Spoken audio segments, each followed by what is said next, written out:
खेसरिया खुद में एगो राइटर है कि जहाँ जईबू ताजा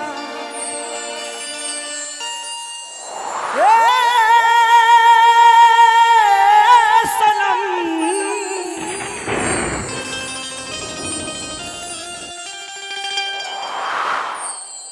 देखे जिंदगी भखा तेरे जख्म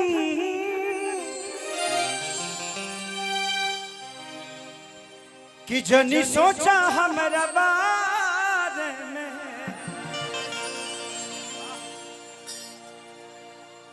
तोहरा खातिर हमारा मायल नारा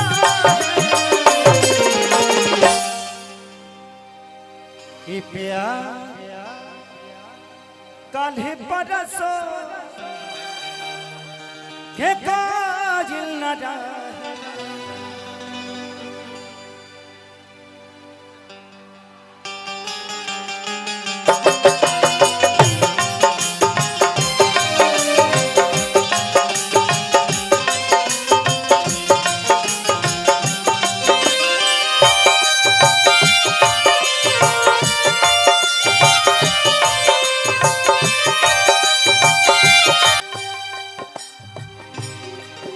जहाँ जईबू ताजा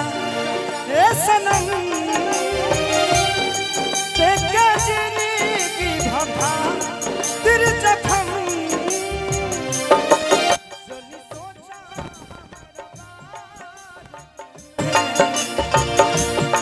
तोहरा खातिर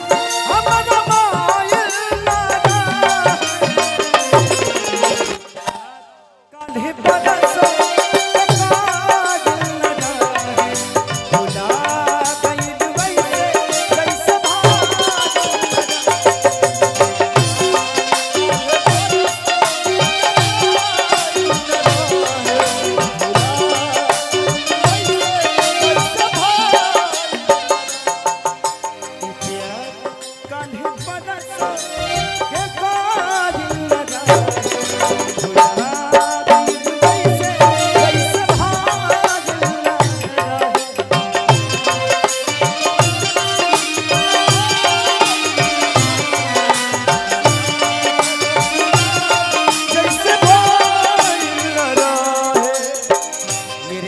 तेरा आना जाना था, मेरे गली में तेरा आना जाना था। एक तू ही दीवानी नहीं मैं भी तेरा दीवाना था। जिंदगी